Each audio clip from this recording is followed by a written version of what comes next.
have this set up for you, if they give you a little table like this, they've essentially set the problem up for you. Corn is, in this case, because I have corn and cottonseed and they both start with C, bless you, I'm gonna use X, Y, and Z. I just have to keep track in my head which one's corn and which one's, or not in my head. I'm gonna say X equals corn, Y equals soybeans, X equals corn. and Z equals cottonseed. We do this so we do not forget. That's exactly right. And this would be X values, and these would be Y's, and these would be Z's. And they equal that. So they've essentially set the equations up for you. Now the only thing is that all these decimals are kind of a pain in the fanny. So there's two things you could do. You could rewrite them as fractions. They wouldn't be bad fractions because it'd be 1/4 and fifths and it wouldn't be bad. Or you can multiply everything in this by 100 and eliminate your decimals. So do 25x, 40y, 20z, and 3500.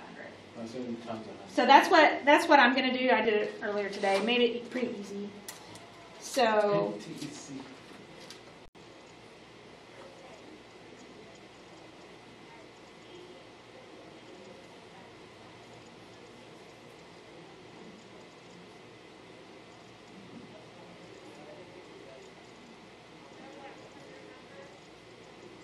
so just plus, plus, plus.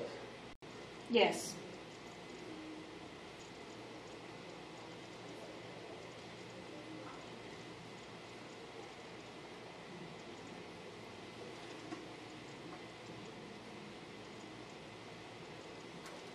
All right, so just like we did before, we're going to choose 2, and I need to eliminate something. What do you think? What looks like the easiest things to choose? Y on fat and fiber. Exactly. I'd say Y on your last 2 on fat and fiber, and you just have to make one of them negative so it doesn't. So let's see. I'll make the second one negative. So I'm going to do 40x plus 20y. 30z is 3800, and then I'm making the fiber line negative, so negative 30x minus 20y minus 10z equals negative 2800. I'm eliminating my y's, so I get 10x plus 20z equals 1000. Now, I haven't used the top line, so I have to use it, and I have to eliminate y. It doesn't matter which of the other 2 lines I use to help me do that. So I'm going to write it down over here, 25x plus 40y plus 20z. I'll use the bottom line because it's smaller, and I'm going to have to multiply it by negative 2. So I get negative 60x minus 40y minus 20z. Using the bottom, right? Yes. Just because it's smaller. It really doesn't matter which one you use. That takes out the y and the z. Oh, that's so nice when that happens. That takes out my y and my z, which means I already know what x is. Well, I don't quite yet, but I'm about to.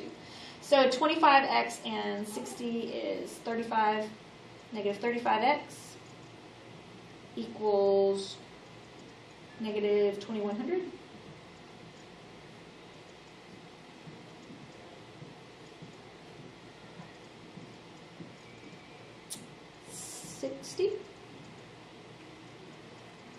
So x equals 60.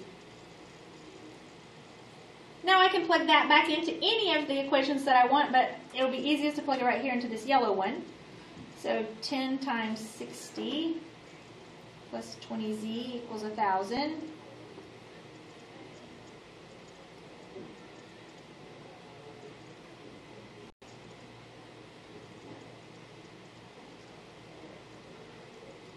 So z equals 20. So now I know what x and z are, so now I just need to find y. Plug into any of them. Looks like the bottom one will be the smallest. So 30 times 60.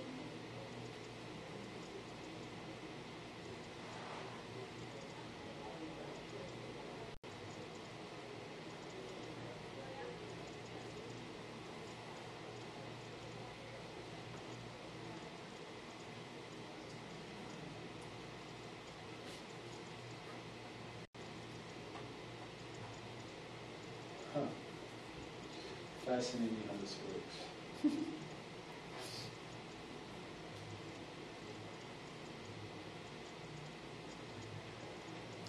So XYZ, I get 60, 40, 20.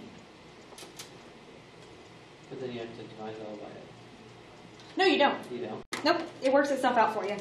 Since we did all of it. It works itself out for you. So, okay. The last two equations, I'm going to be honest with y'all, the last two that are on this page, Are bonkers. and no, they're not bad, but there's nothing like them on the assignment. So I looked at it after the fact. So, I think that you're probably okay with just this much. Didn't fall asleep. So, Yeah, with your whopping 7 minutes. I have a picture of it if you'd like. I feel like